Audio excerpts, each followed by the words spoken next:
तो गाइज मैंने वीडियो डाली थी लास्ट टाइम अपने परसेंट की। तो बहुत सारे फ्रेंड्स थे तो वो कमेंट कर रहे थे कि रिपीटेड क्वेश्चन आते हैं या फिर हमें क्वेश्चंस की पीडीएफ दे दो या क्वेश्चंस बता दो क्या क्या क्वेश्चंस आते हैं पीटी में और वर्सेंट में।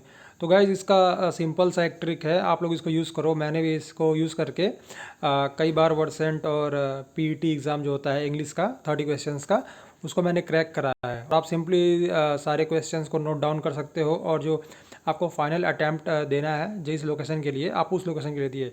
And the most important thing ये है कि आपको जब भी वर्सेंट देना हो, ठीक है, तो आप जिस लोकेशन के लिए हो उस लोकेशन पे ही अप्लाई करो। अगर आप दूसरे लोकेशन के लिए अप्लाई करोगे तो वो आपको कंसिडर नहीं करेंगे। आप भले ही पीटी एग्ज़ाम क्वालिफाई कर लो या फिर वर्सेंट क्वालिफाई कर लो, कुछ भी क्वालिफाई कर लो, आपको इंटरव्यू कॉल नहीं आएगा, क्योंकि आप जिस लोकेशन के लिए वो जॉब है, वैकेंसी है, आप उस लोकेशन के लिए ही अप्लाई करो, तभी आपको वो कंसीडर करेंगे। जैसे आपको देखना होगा, ये कस्टमर सपोर्ट के लिए अभी बल्क में हायरिंग चल रही है, लेकिन बहुत से लोगों का कंप्लेन आ रहा है कि उनको लेटर नहीं आ रहा है परसेंट क्लियर करने के बाद भी। ठीक है, तो अभी देखो, जैसे ये चेन्नई लोकेशन के लिए है, दिल्ली लोकेशन के लिए है, हैदराबाद के लिए है, बेंगलोर।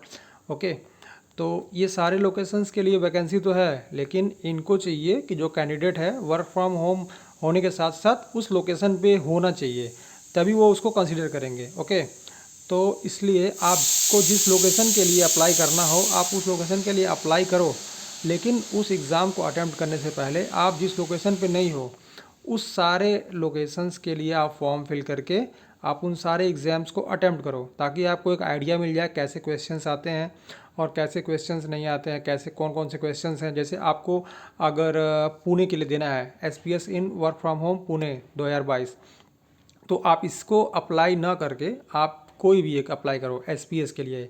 जैसे आप देखो, ये है SPS in work from home Hyderabad, तो आप इसको अप्लाई करके इसका एग्ज़ाम दो, ताकि आपको एक प्रॉपर आइडिया मिल जाए कि आपको एग्ज़ाम में कौन कौन से क्वेश्चन आ रहे हैं, कौन कौन से क्वेश्चन के आंसर किस तरह से देने हैं, वर्सेंट कैसा होता है, ठीक है, या और इंग्लिश एलिजिबिलिटी टेस्ट जो होती है पीटी बोलते हैं उसको, वो कैसे क्वेश्चंस आते हैं, उसको कैसे टैकल करना है। ठीक है, तो आपको एक प्रॉपर आइडिया मिल जाएगा।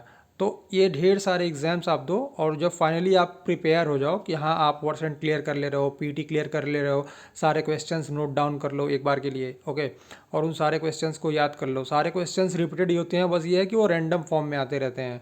तो आपको करना क्या है कि जब आपको लगे आप फाइनली प्रिपेयर हो गए हो, तो उसके बाद आप अपने लोकेशन के लिए अप्लाई करो। ओके, और उस लोकेशन के लिए जब आप अप्लाई करोगे तो ही आपको कॉल लेटर या फिर जो भी मतलब फाइनल इंटरव्यू ऑप्स राउंड के लिए कॉल आती है वो आएगी।